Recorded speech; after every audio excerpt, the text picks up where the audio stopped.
नमस्कार, आप देख रहे हैं केकेडी न्यूज और मैं हूं आपके साथ प्रिया तिवारी। शुरुआत करते हैं बुलेटिन की। प्रधानमंत्री नरेंद्र मोदी 1 अप्रैल को परीक्षा पे चर्चा के 5वें संस्करण में छात्रों का परीक्षा का तनाव दूर करेंगे। केंद्रीय शिक्षा मंत्री धर्मेंद्र प्रधान ने सोमवार को कहा कि महामारी के चलते 2 साल बाद स्कूल से लेकर उच्च शिक्षण संस्थानों के छात्र फिजिकल मोड से परीक्षा देंगे। ऐसे समय में प्रधानमंत्री का ये वार्षिक कार्यक्रम उन्हें तनाव दूर करने और भय मुक्त होकर परीक्षा देने में सहायक होगा। उन्होंने छात्र, शिक्षक और अभिभावकों से इस कार्यक्रम से जुड़ने की अपील की। केंद्रीय शिक्षा मंत्री ने बताया कि प्रधानमंत्री नरेंद्र मोदी 1 अप्रैल को दिल्ली स्थित तालकटोरा स्टेडियम में सुबह 11 बजे परीक्षा पे चर्चा कार्यक्रम के 5वें संस्करण में छात्रों, शिक्षकों और अभिभावकों से संवाद करेंगे। इसमें 9वीं से 12वीं कक्षा तक के 1000 छात्र शामिल होंगे। तालकटोरा स्टेडियम में अधिकतर छात्र दिल्ली, नोएडा, गुरुग्राम, गाजियाबाद आदि के सरकारी और निजी स्कूलों में पढ़ने वाले होंगे। इसके अलावा देश भर के केंद्रीय विद्यालय और जवाहर नवोदय विद्यालय स्कूलों के छात्र सीधे प्रधानमंत्री मोदी से लाइव सवाल कर सकेंगे।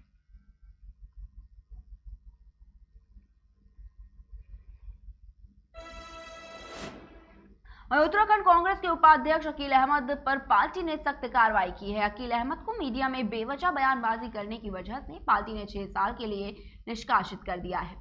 उत्तराखंड प्रदेश कांग्रेस कमेटी ने पत्र जारी कर इस बात की जानकारी दी।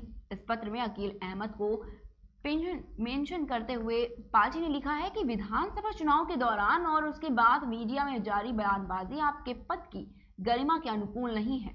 पत्र में यह कहा गया है कि इस बयानबाजी की वजह से पार्टी संगठन की छवि धूमिल हुई है। इससे पहले भी पार्टी की ओर से 8 फरवरी 2022 को अकील को एक नोटिस जारी किया गया था, जिसमें बेवजह बयानबाजी के लिए एक कारण बताने के लिए कहा गया था। वहीं पार्टी के राज्य स्तरीय नेतृत्व के द्वारा भेजे गए इस पत्र में यह भी कहा गया कि अकील के बयानबाजी को पार्टी के केंद्रीय नेतृत्व ने गंभीरता से लिया है, जिसके बाद केंद्रीय नेतृत्व के निर्देश पर उन पर कार्रवाई की जा रही है और उन्हें तत्काल प्रभाव से पार्टी की प्राथमिकता सदस्यता से 6 साल के लिए निष्कासित किया गया है। कांग्रेस के इस पत्र पर पार्टी के प्रदेश महासचिव मथुरा दत्त जोशी के हस्ताक्षर है। रक्षा मंत्रालय ने सोमवार को कहा कि उसने तटरक्षक बल के लिए उच्च गति वाले 8 गश्ती पोत के निर्माण के वास्ते गोवा शिपयार्ड लिमिटेड के साथ 473 करोड़ रुपए के अनुबंध पर हस्ताक्षर किए हैं। मंत्रालय ने कहा कि जीएसएल इन पोत का डिजाइन और निर्माण करेगी। साथ ही कहा कि इस परियोजना से पोत निर्माण की घरेलू क्षमता को बढ़ावा मिलेगा और इस क्षेत्र में रोजगार के अवसर भी बढ़ेंगे। मंत्रालय ने कहा कि ये 8 उच्च गति वाले पोत कम गहराई वाले जल क्षेत्र में काम करने में सक्षम होंगे और इससे विशाल समुद्र तट के सुरक्षा तंत्र को मजबूती देने में सहायता मिलेगी।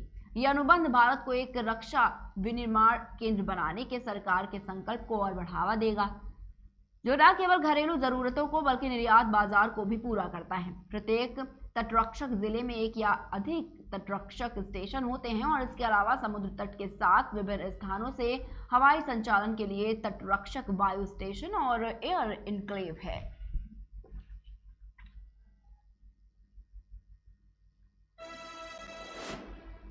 वहीं योगी 2.0 के गठन के बाद प्रदेश की कानून व्यवस्था को और मजबूत करने की दिशा में प्रयास शुरू हो चुके हैं।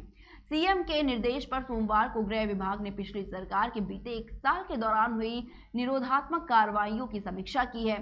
इसके आधार पर नई सरकार में अपराध की रोकथाम के लिए नए सिरे से रणनीति तैयार होगी। अपर मुख्य सचिव गृह अवनीश कुमार अवस्थी ने बताया है कि उत्तर प्रदेश गिरोहबंद और समाज विरोधी क्रियाकलाप अधिनियम के अंतर्गत जनवरी 2021 से अब तक हुई कार्यवाही की समीक्षा हुई। रिपोर्ट के मुताबिक इस दौरान पुलिस की तरफ से 7924 गैंग चार्ट अनुमोदन के लिए जिलाधिकारियों को भेजे गए हैं, जिनमें से जिलाधिकारियों ने 7752 गैंग चार्ट में अनुमोदन दिया है। इसके अलावा 5150 आरोप पत्र न्यायालय में दाखिल किए गए हैं।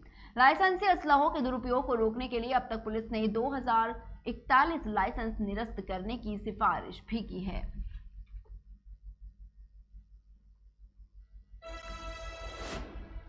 बिहार की राजधानी पटना में सोमवार की शाम सत्ताधारी दल जनता दल यूनाइटेड नेता और दानापुर नगर परिषद के उपाध्यक्ष की अपराधियों ने गोली मारकर हत्या कर दी है।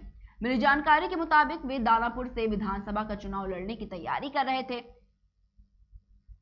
और इसको लेकर बताया जा रहा है कि अपराधियों ने उन्हें 5 गोलियां मारी हैं। इस मामले में मृतक के परिजनों ने एक स्थानीय अपराधी का नाम लिया है। हालांकि अभी मामले की लिखित शिकायत दर्ज नहीं हुई है।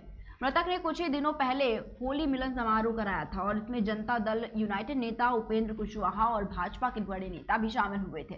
मृतक के परिजनों की माने तो जब दानापुर से विधानसभा चुनाव लड़ने का ऐलान किया तो एक दबंग ने उन्हें धमकी दी थी। इसके बाद उन्होंने अपने घर की चार दीवारी को ऊंचा करवा लिया था। वहीं इस इलाके में हत्या के बाद काफी बवाल हो रहा है। मृतक के सिर में एक और पेट और फेफड़े में दो गोलियां लगी हैं।